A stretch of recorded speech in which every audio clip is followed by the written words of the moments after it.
aeropuerto trajimos al entonces Jorge Mario. Así bueno, un gusto poder acompañarlos. Y mi idea era no contarles toda mi vida de Brochero, sino algunas pinceladas, decimos, de su vida que puedan ayudarnos a conocer a alguien que hoy tiene su santuario y realmente es el lugar donde pasa el pueblo, donde no hace falta ni llamar, digamos, ¿no? Y lo cual suele ser un signo lindo de nuestro santuario cuando la figura del santo, la santa, los beatos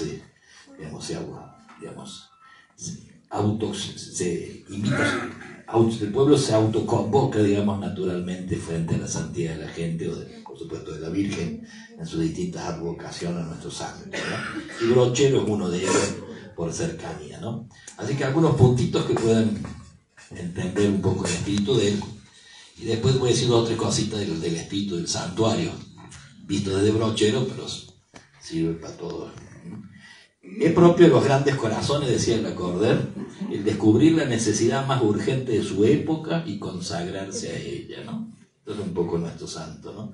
En la mirada, el descubrir la necesidad más urgente de las distintas épocas, ¿sí? Y consagrarse a ella, ¿no? O sea, una espiritualidad de concreción. El servicio de ustedes en los santuarios es bien concreto, ¿no? Ahí no se puede, no puede ser abstracto ni en el aire porque llega la gente con sus necesidades, con sus planteos, en fin, es un trabajo cara a cara, ¿no? Y el que llega a un santuario no trae mucha cosa teórica, sino que trae la vida, ¿no? Es un poco la experiencia desde el que llega a rezar, el que viene a confesarse, o el que viene a llorar, o a reír, o a dar gracias, o a pedir que le ayuden porque anda cortado y no puede parar la olla, en fin. Eso es un santuario, es esto, ¿no? Por lo tanto, la concreción. Fíjense, en el caso de Brochero, al poco tiempo de ser ordenado, ya estando en Córdoba, de entrada una epidemia terrible de cólera, y el diario de Córdoba, El Interior, se llamaba, era ya en marzo del 83, 15 años después, decía, cuando todos huían del horroroso flagelo, y aún se vieron familias que abandonaron a sus deudos, Brochero permaneció siempre en la ciudad, llevando a cada enfermo los consuelos religiosos, sacramentando a todo el que llamaba a su auxilio y extendiendo su piadosa acción hasta donde le permitía su actividad extraordinaria, la práctica del bien. O sea, conocedor además de la porción de tierra donde le tocaba pastorear, porque un buen pastor se enamora también del lugar donde le toca ejercer su ministerio, ¿no? Y eso suele ser un signo lindo de ustedes también, que uno está en su santuario, no es exclusivo, pero uno se enamora del lugar donde está, se enamora también de la devoción propia del santuario, ¿no? Es un signo lindo de esto. Y Brochero así, Brochero se enamoró de su tierra sin haber nacido él ahí, porque nació en una zona de Córdoba muy distinta, digamos, ¿no? Pero cuando le tocó ir atrás la sierra, se enamoró, digamos, del espacio. Conocedor de la porción de la tierra donde le tocaba pastorear, porque un buen pastor se enamora del lugar donde le toca ejercer. Aunque no soy nadie, dice, ni sepa yo nada, ni sea capaz de expresarme en forma elegante, pero bueno, no me acá no, digo, sin desmerecer a Jesucristo, pero quiero ver la cara del pueblo, ¿no? Ah, bueno. Nos vemos ahí. No sé. Ponelo ahí arriba, padre. Me gusta ver los rostros. Ahí pierdo más o menos unos 6, 7 rostros que antes que se me duerman quiero verlos. Gracias. Así que bueno, dice, aunque no soy nadie, ni sepa nada, ni sea capaz de expresarme en forma elegante, conozco palmo a palmo todas las sierras de Córdoba y he pasado en ellas los mejores años de mi vida levantando templos y escuelas y luchando con las dificultades. Su Brochero no solo habita en una zona, sino que está en contacto directo y profundo con su territorio. Él lo conoce como a su sotana, dice él, ¿no? Y es consciente de sus problemas y necesidades. Ama esa tierra como propia, se juega por ella, se entrega a sus paisanos, conoce no de oídas sino de primera mano y declara que es capaz de recorrer su territorio con los ojos vendados. porque nadie lo conoce como él. Por eso se ubica en el territorio, teniendo en cuenta su geografía humana, política y económica, fundiendo la acción pastoral con la búsqueda del bienestar público, ¿no? O sea, un conocedor del corazón del otro, ¿tá? Conozco a mis ovejas y mis ovejas me conocen a mí, dice el Señor, ¿no? Y sin duda que una de las razones del éxito apostólico del cura Brochero es su capacidad de escuchar y de comprender el misterio del otro. Quizás uno de los servicios más fuertes en nuestro santuario sea el escuchar, ¿no? Hay que tener paciencia porque escuchas de todo, ¿no? Grandes dolores, y en fin, quizás lo que más, no es el único, pero me atrevería a decir que sin el escuchar nuestros santuarios no tendrían sentido, ¿no? Donde hay que, además en el modo de escuchar la gente percibe la acogida, ¿no? Y como se dice, en ese primer saludo, a veces se juega, usando una expresión casi fuerte, se juega vida o muerte, tanto en el santuario como los curas, las confesiones, etc., ¿no? Cómo los recibamos, el modo de acoger es esencial y en nuestro santuario fundamentalmente, ¿no? Porque ya lo saben ustedes, al santuario llega gente que no va a venir el domingo que viene a misa, ¿eh? Quizás va a la fiesta del santuario ¿eh? Entonces es importante que ese día que aparecen cariñosamente, no lo digo despectivamente, encuentren acogida, porque eso dependerá de que sigan viniendo, de que realmente crezcan en la fe, ellos y nosotros también, ¿no? Así que esta imagen, Brochero era así. Una de las razones de su éxito es justamente su capacidad de escuchar y comprender el misterio del otro. Él no traza un plano de intervención en abstracto, no encuadra a la persona y su problema en un esquema, sino que va al encuentro de la gente y va al corazón, conoce sus latires, sus penas, sus alegrías, entrando así en una sintonía tan plena con la oveja que su voz se convierte en un puente entre dos corazones, en una verdadera y plena correspondencia del alma. Es lo que los monjes llamaban la cardiognosis, ¿no? Parece una enfermedad, ¿no? ¿Tá? Es el conocimiento del corazón, llamaban los monjes, ¿no? Un conocimiento intuitivo, sensible, que lo vincula con el corazón del hombre, que es la sede del verdadero tesoro de cada uno de nosotros, ¿no? El conocimiento del corazón, ¿no? Esas personas que quizás necesitan poquito para poder llegar a entender el corazón del otro, ¿no? Ubi carita, ibi oculo, o sea, donde hay amor, el ojo ve aquello que ninguna mirada carente de amor sería capaz de ver, ¿no? El corazón habla el corazón, decía San Agustín también. Los compañeros de Francisco de Asís también decían que Francisco ve en las almas cosas que nosotros no vemos. Donde nosotros no vemos más que vicio y maldad, él ya ha visto una pena honda, ¿eh? Y que la gente no es tan mala como parece, sino que está muy herida, decía Francisco de Asís, decían los compañeros de Francisco. Él ve cosas en los demás que nosotros no vemos. Y no es que sea brujo, sino que pescaba un poco la hondura del corazón. Y varios siglos después, Saint-Exupéry nos va a recordar en el Principito que lo esencial es invisible a los ojos, solo el corazón puede verlo, ¿no?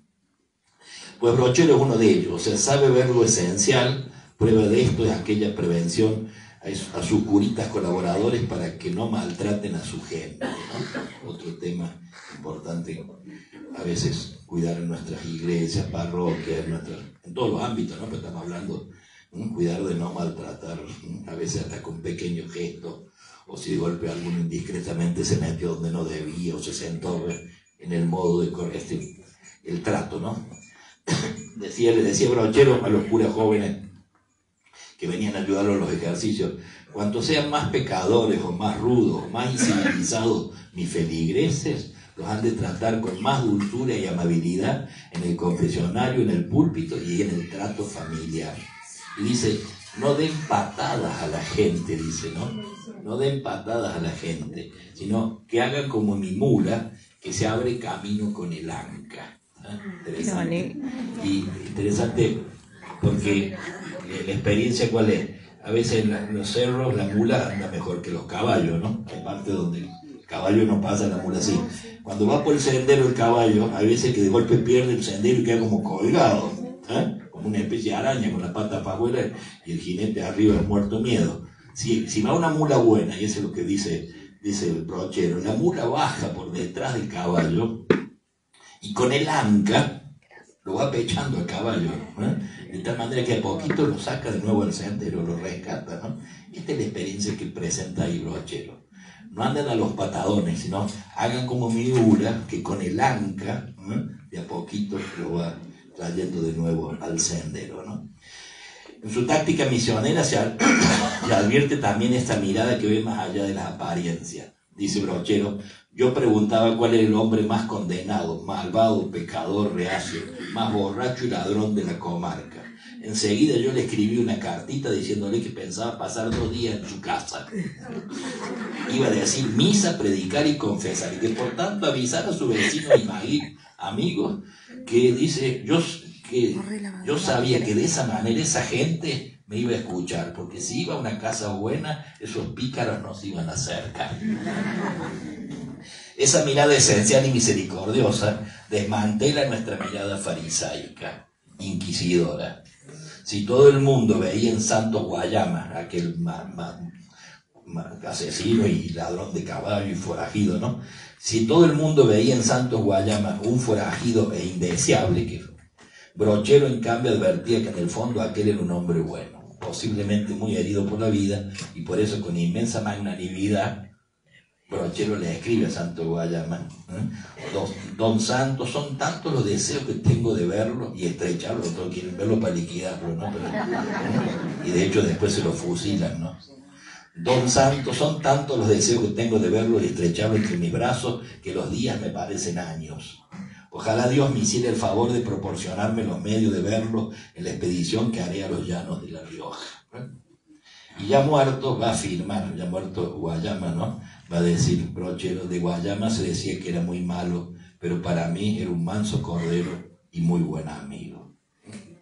Y esa misma mirada misericordiosa que no se escandaliza de la primera apariencia se manifiesta en el encuentro con aquel criollo que celebró su vuelta a la Eucaristía de una manera ciertamente original.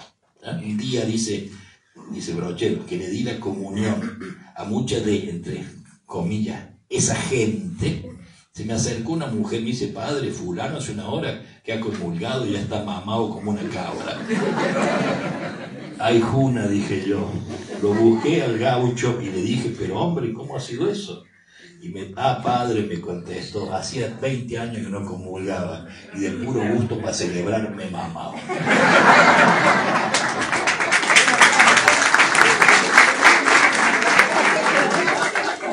Era lo que es sentido común, ¿no? Le hablaron en una oportunidad a una viejita enferma. Brochero dijo a quien se lo comunicaba, a esa vieja está con Dios. Yo le he atendido los otros días, lo que en realidad le hace falta son unos pesos. Metió la mano al bolsillo y dio lo que tenía para que se le llevaran. Y es ese mismo conocimiento del corazón y haber metido el suyo a fondo lo que llevará a afirmar, he podido pispear que me quedaré para siempre en el corazón de mis paisanos, ¿no? Aquello que dice Casaldáliga, al final del camino solo me preguntarán, ¿has amado? ¿No? O sea, el juicio final no va a ser multiple choice, si invocamos 500 zafamos, sino que dicen que van a ser 2 o 3 preguntas nomás, no es que me hayan pasado el dato, pero... Algunos dicen que nos van a preguntar sobre la alegría en el juicio final. Capaz que vamos a preferir multiple choice, me parece. ¿Qué hiciste con la alegría que les regalé el día de la resurrección? Voy a decir que eso va a ser juicio. Tendremos quizás que reconocer que muchas veces lo aplasto la tristeza, ¿no? Otros dicen que Dios va a pedir que le mostremos las manos, ¿no? Casaldáliga hace una síntesis linda, dice, al final del camino solo me preguntarán, ¿has amado? Y yo no diré nada, dice él, abriré mis manos vacías y mi corazón lleno de rostros. Brochero es un pastor siempre dispuesto a ponerse en camino. En Brochero se cumplen aquellas palabras de San Ambrosio, la gracia del Espíritu Santo, cuyo principal fruto es el amor, no conoce retrasos ni lentitudes. Decían de él testigos de su vida y de su ministerio. Iba donde lo llamaran para llevar fe y todo tipo de ayuda. No esperaba que le vinieran a pedir. Él iba en busca de la necesidad y de los necesitados y les procuraba todo lo que estuviera en sus manos. Él sabía dónde había una necesidad y dónde debía golpear las puertas para remediarlas. Allí donde hay más dolor, decía el padre Arrupe, fue el general de los jesuitas hace años, hombre muy de Dios, allí donde hay más dolor, allí está siempre nuestro sitio, decía, ¿no? Un criterio de discernimiento para nuestra pastoral, ¿no? San Ignacio ponía, el bien mientras más universal, mejor. Si yo entre 10 o 100 puedo ayudar, y puedo 100, 100. O sea, un criterio de discernimiento para nuestro trabajo. El bien mientras más universal, mejor. Segundo criterio, donde haya más distancia entre el evangelio y la vida. Y el tercero, este de Arrupe, allí donde hay más dolor, allí está siempre nuestro sitio, ¿no? Afirmación que interpela y que lleva a preguntar y preguntar. ¿Me podrías definir en tu parroquia, en tu santuario, en tu colegio, en tu diócesis el sitio de más dolor? ¿Cuál es el sitio de más dolor? De mayor necesidad. A lo que tenemos que agregar, yo siempre le agrego otra preguntita insidiosa, ¿es el más frecuentado por nosotros? ¿Es el más frecuentado? O más aún, antes todavía de esta pregunta, vamos, me hago presente en ese sitio. Yo siempre se lo suelo decir a los curas en los retiros y me lo digo a mí mismo, ojo, ¿no? O sea, ¿cuál es el lugar de más dolor de tu parroquia, ¿no? O de tu ámbito, ¿no? Y segundo, pero la segunda pregunta, si es el más visitado. Pero a veces hay que preguntar si es visitado. Una vez un curita de una diócesis, no delató a nadie, yo le dije esto y después como a los 3 meses, porque me dijo, vivo en una parroquia que tiene clase media, pero también tiene una villa. Llevo 3 años y nunca he ido a la villa, me dice el cura. Digo, bueno, ya sabe cuál es la penitencia. A los 3, 4 meses me mandó por WhatsApp 4 fotos donde dice, hoy entré a la villa, ¿no? Con 2 patobicas atrás que parece mucho. En serio, bueno, que la siguiente vez vaya así, con uno solo, ¿no? Pero bueno, pero fue, ¿no? O sea, como diciendo, dio el paso, ¿no? Por lo tanto, hay un reproche que supo expresar el padre Gumucio, religioso chileno de los Sagrados Corazones, muy cercano a San Alberto Hurtado, a un amigo suyo que siempre me ha cuestionado a mí hondamente. Le dice, te has vuelto inalcanzable para los tuyos. Y yo me pregunto seriamente si a mí no me pasa lo mismo, o sea que mi pueblo no llega fácilmente a mí. Y a veces me lo dicen con esa frescura tan linda, nos dicen a los curas, ¿no? Qué difícil que es encontrarlo, padre, ¿no? Cuando te dicen eso, ya acá hay algo que no va de parte de uno, ¿no? O cuando encontrándote dicen, esto sí que es un verdadero milagro. Ahí estamos para el horno, ¿no? O sea, sirva de ejemplo de su disponibilidad para el servicio, de su respuesta al pueblo fiel, cansador porque siempre pide. Papa Francisco dice, el pueblo es cansador porque pide cosas concretas. ¿Verdad? O hay otro cura nuestro un poco más maléfico, más malicioso, decía, el pueblo es ontológicamente hartante. Pero era un cura que amaba a su pueblo, por eso puede decir eso. Nuestro pueblo es ontológicamente hartante. ¿Pero por qué? Porque pide cosas concretas, no pavea, ¿verdad? Va a la necesidad concreta, ¿no? A lo que tenemos que agregar esto.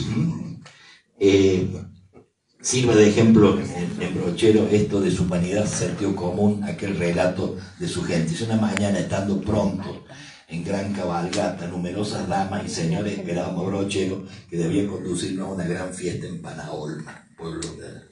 Calzadas sus espuelas, anudada la sotana a la altura del vientre, ciñendo a la cintura un pañuelo rojo donde sostenía su breviario, bien entrado su sombrero negro, en el momento que alzaba su rebenque para salir y se apresuraba a salir, le detiene a la puerta una pobre mujer con un niño en los brazos, acompañada de su marido. Señor cura, le dice, venimos para que nos haga el favor de cristianar a este chico, bautizarlo. Carancho que son fregados, le dice Brochero. ¿No ven que estamos a caballo y nos está esperando doña Zoraida? Vengan mañana. Pero señor cura, si usted sabe que vivimos tan lejos y nos cuesta tanto venir. Carancho, bueno, ponele la cabecita sobre ese lavatorio. Pide que le traigan una palangana. ¿Cómo quieren llamarlo? Y levantando una jarra de lata con agua, sin bajarse de la mula, la derramó sobre la cabeza del niño diciendo: Críspulo, yo te bautizo en el nombre del Padre, del Hijo y del Espíritu Santo. Ahora anda que te lo anote Palito, que es el sacristán de la parroquia. A veces para bautizar nosotros pedimos hasta el certificado de buena conducta, el buco dental. Por supuesto es un caso excepcional, ¿no? Pero a veces, como dice el Papa, facilitemos el camino de la gracia, no seamos aduaneros de la gracia, dice el Papa, ¿no? Una frase fuerte, ¿no? No a la marchanta, no a la pavota, ¿no? Pero facilitemos el camino de la gracia a la gente, ¿no? Y ni hablar en los santuarios, ¿no? Porque si hay un lugar tremendamente claro en este sentido, ¿no? En fin, esa frase suya lo pinta de cuerpo entero. Dice Brochero: cuantas veces quieran estoy para todos, siempre que haya algo que arreglar. Como diciendo, no me llamen para cualquier cosa, sino para cosas en las que yo pueda ayudar. Por otro lado, aceptar que Dios nos cambie el sendero. Entramos en la experiencia, digamos, fuerte de Brochero. En 1906 su salud empieza a deteriorarse. Él muere en el 14, ¿no? Y decide consultar a su médico con una mezcla bellísima de ingenuidad, celo apostólico y hasta humor de quien, olvidado de sí, relativiza lo que es grave. Ya estaba leproso, ¿no? Dígale al doctor Nores, acá en Córdoba, antes que acabe el mes, yo voy a pasar por Córdoba a hacerme curar de una enfermedad que me apareció el año pasado. Y que según mis conocimientos médicos, ninguno, que según mis conocimientos médicos consiste ella en que estoy sarnoso. Pues tengo un escozor y granería todo el codo, hasta la uña de la mano, hasta las rodillas, hasta la empeine y las patas, y que lo mismo es en los dos jamones del anca. Traste, ¿no? Que se apronte por consiguiente para curarme en 4 días, a fin de poder pasar de allí a Buenos Aires a hacer iniciar los trabajos de nuestro ramal del tren, que nunca se logró, y que si en el plazo indicado no me sana, voy a decir que él tiene la culpa de no iniciarse ya los trabajos de nuestro ramal. Tira todo el fardo al médico, ¿no? San Ignacio dice en los ejercicios espirituales que la primera condición, la primera gracia pedida a trabajar para hacer la voluntad de Dios es la disponibilidad, ¿no? Estar dispuesto a que Dios me lleve por el camino de la salud o de la enfermedad, dice Ignacio, de una vida larga o una vida corta, por el camino del honor o del deshonor, de la riqueza o la pobreza, ¿no? O sea, al leer esta lista de San Ignacio queda claro que ante estas situaciones opuestas no nos da lo mismo. O sea, disponibilidad no es sinónimo de apatía, no es sinónimo me da lo mismo, sino ni es para mí todo igual. Naturalmente estamos inclinados hacia un lado, pero interesante, ¿por qué digo esto? Porque en Brochero sucedió esto, ¿no? En Brochero su enfermedad, la ceguera y la lepra lo sorprende. Interiormente lo desconcierta dolorosamente y le exige un trabajo interior de hacerse disponible, que para nosotros se vuelve un testimonio ejemplar. Y lo demuestra claramente aquella carta que le escribe a su amigo obispo de Santiago del Estero, el señor Yanis Martín, describiendo su proceso que va de la sorpresa dolorosa hacia la aceptación. Le dice: mi querido, recordarás que yo sabía decir de mí mismo que iba a ser como el caballo Cheche. Cheche es un color de caballo, ¿no? Como el caballo Cheche que se murió galopando. Sé que los dos tenían este dato, ¿no? Pues bien, yo estoy ciego casi al remate y apenas distingo la luz del día y no puedo verme ni las manos. Estoy casi sin tacto, desde los codos hasta la punta de los dedos y de las rodillas hasta los pies, y así otra persona me tiene que vestir o prenderme la ropa. La misa la digo de memoria, me cuesta mucho hincarme y muchísimo más levantarme, a pesar de tomarme de la mesa del altar. Ya ves el estado al que ha venido a parar el cheche, el enérgico, el brioso. Pero es un grandísimo favor el que me ha hecho Dios, nuestro Señor, en desocuparme por completo de la vida activa y dejarme con la vida pasiva, para poder darme la ocupación de buscar mi fin y de poder rezar por todos los hombres pasados, por todos los hombres del presente y por los que han de venir hasta el final de los tiempos. Fíjense, este paso que va de la sorpresa y el dolor a la aceptación. Dios le cambió a la vida pasiva, pero bueno, entiende que lo hace Dios para de a quien más se dedique a rezar. Ese era el deseo hondo del cura, morir al pie del cañón, que lo expresaba así en una carta.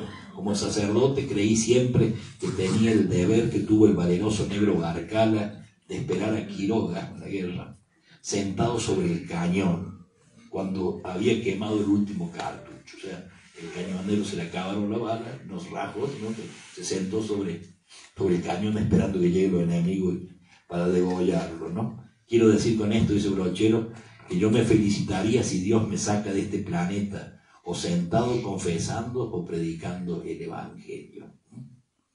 El retrato de Brochero en sus últimos trancos, gastado por el trajín apostólico y malherido por la lepra y su ceguera, y sin embargo empacado hasta morir literalmente en poder conseguir para su pueblo el ramal del tren que lo saque de la injusta pobreza en que como región estaban sumidos. O sea, peleaba para que le den 100 kilómetros del tren para poder sacar los productos de la tierra para que llegue al puerto de Buenos Aires. Que tenía muchísimas cosas, mucha riqueza, pero no había forma de... Y bueno, esta fue su gran obsesión, santa obsesión, hasta el final de los tiempos, que murió sin verlo, ¿no? No lo llegó a ver, ¿no? Uno de los grandes dolores de Brochero, junto con la muerte de Guayama, que él hizo dejar las armas y en una trampa, se lo fusilaron sin avisarle. Segundo gran dolor, y el primero el dolor de la enfermedad, ¿no? Pero estando en Córdoba se enteró que en el hotel que está frente a la Plaza San Martín estaba Hipólito Yrigoyen, que seguramente iba a ser el presidente. Entonces él se presenta a verlo, y entonces el secretario de Hipólito Yrigoyen cuenta esto, que es un poco como la imagen de Brochero. Una tarde se hace presente un hombre en quien costaba reconocer de primera impresión a un sacerdote. Tal era de confusa y raída su vestimenta. Venía acompañado de un joven que se apoyaba en un bastón, porque así se lo exigía su renguera. Aquel era un viejo sacerdote escuálido, ciego, de mano sarmentosa y amarillenta, ojos hundidos, cabello cano y una sotana vieja y deshilachada. Los pies desnudos dejaban ver unas manchas costrosas provenientes de aquel mal con que Job propalaba su fe y su martillo, la lepra, ¿no? Aquel clérigo quería hablar con el doctor Yrigoyen. Se lo hizo pasar y hablaron. Aquel sacerdote veía, o mejor dicho sentía, porque ya hemos dicho que era ciego, al doctor Yrigoyen por primera vez, pero lo tuteaba. Hablaron un buen rato. El fraile se iba animando en el transcurso de su conversación, y a sus cándidas palabras de creyente unía de cuando en cuando unas gruesas palabrotas, porque aquel sacerdote era un sincero, y gustaba no tanto cuidar la caridad en la forma, sino aquella otra de fondo, que le llevaba a volcarse como un hilo de agua en la sed de los demás, a entregarse como un pan en el hambre ajeno, a no tener más vida que la de los otros, sus pobres criollos serranos con quienes vivía y por los cuales peregrinaba. Aquel pastor de almas, cansado de ver miseria, tenía quemadas las pupilas. Astros sin luz que vagaban a tienta entre el dolor y la pobreza de la gente sencilla.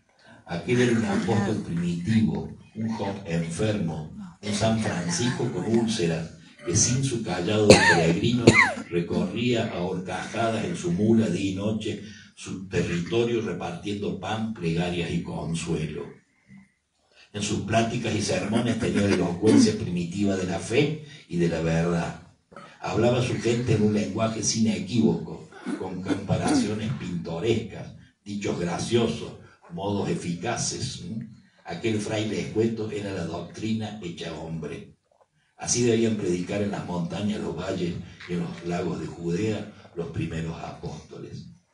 Sobre la mugre de aquel pordiosero flotaba ese respeto instintivo que todos sentimos por los grandes espíritus.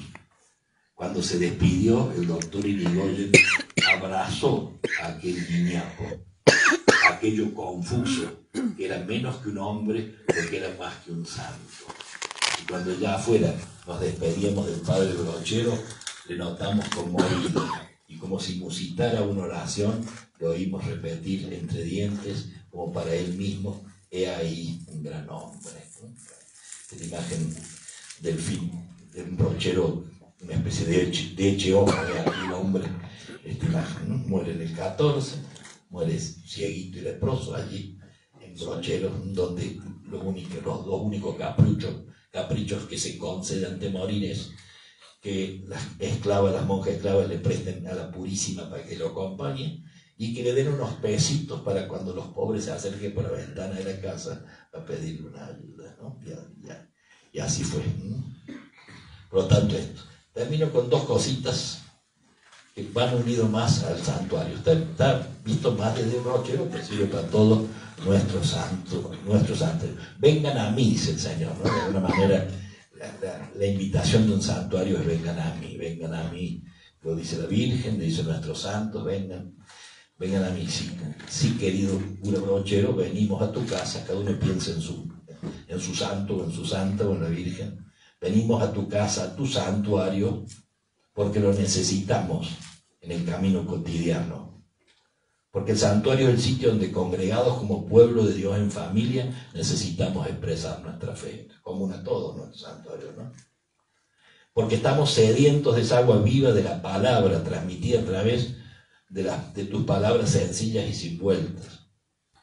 Venimos a tu santuario porque en la simplicidad de esta visita a este santuario, a tu casa, mantenemos viva nuestra piedad, despertamos nuestra esperanza, nos reencontramos con la condición de hijos muy amados. Venimos a tu santuario porque aquí experimentamos la iglesia no solo como institución, espacio físico, cuerpo místico, sino también como comunidad concreta. La iglesia como multitud o rebaño de pastores y ovejas. Venimos a tu casa porque lo sentimos un lugar propicio para el encuentro con lo divino, para esa experiencia religiosa que nos acerca a Dios. Porque al sentirnos acogidos como peregrinos, en clima de amistad, se nos hace más fácil abrir nuestro corazón y contarte nuestras fatigas y culpas, nuestros anhelos y sueños, y permitir que Dios meta mano y los vaya moldeando como el alfarero al cacharro. Esa recepción cariñosa es para el corazón del peregrino como una brisa de aire fresco en la montaña. Venimos a tu casa a rezar. Los santuarios están llamados a alimentar la oración del peregrino en el silencio de su corazón, su oración personal, dice Francisco. Y aquí la Virgen María, aquí el cura Brochero, los santos, abren los brazos de su amor para escuchar la oración de cada uno. Las cosas que son sagradas, decía Atahualpa Yupanqui, las cosas que son sagradas no se deben manosear. Cada uno tiene su altar en el corazón guardado y ha de llevar muy callado dónde y cuándo ha de rezar. Venimos a tu santuario porque son muchos los que llegan hasta aquí porque necesitan recibir una gracia y muchos los que vuelven para agradecer por haberla experimentada, a menudo por haber recibido fortaleza y paz en la prueba. Venimos porque este es un lugar privilegiado para dejarnos misericordiar, donde, como dice el Salmo, el Señor se muestra bondadoso y compasivo, donde nadie debe sentirse como un extraño, especialmente cuando viene con el peso de su pecado. Por ello el santuario es un lugar propicio para experimentar la misericordia que no conoce límites a través del sacramento de la reconciliación, a través de ese misionero de la misericordia, como llama el Papa a los confesores, testigo fiel del amor del Padre que se acerca a todos y sale al encuentro feliz de haber encontrado a los que se habían perdido. Por eso nos animamos a venir, no con nuestros méritos, sino con nuestros cansancios y opresiones. Vamos sin fingimiento, sin ocultar miseria y debilidades. Venimos a vos, porque tu santuario, tu casa, tu corazón paternal, maternal, de pastor, es para nosotros un lugar, una roca sobre la que encontramos un refugio, un cobijo, un palenque al cual agarrarse. Bueno, creo que de alguna manera describe un poquito la misión hermosa de ustedes de ser servidores, ¿no? de sus santuarios, ¿no? Pero teniendo bien clarito, ¿no? que así pisan tierra sagrada, Piso Tierra Sagrada, que es, además del santuario, el corazón de la gente, que a un santuario, digamos, se llega de un modo muy particular, ¿no? O sea, en busca de la fe, o muy herido, en fin, es como que es tienda de campaña, como dice el Papa, ¿no? Hospital de campaña del alma, y por lo tanto la acogida, el servicio, el cura, la confesión, en fin, cada uno de su ámbito, está tocando, digamos, realmente la parte más profunda del corazón de nuestra gente, y eso es muy fuerte. Así que animable, y bueno, que la imagen de Brochero también nos dé. Bueno, acá está el padre David, debería hablar de él, que de aquello pago, así que bueno, yo soy un intruso. Así que bueno, felicidades y que Dios los bendiga.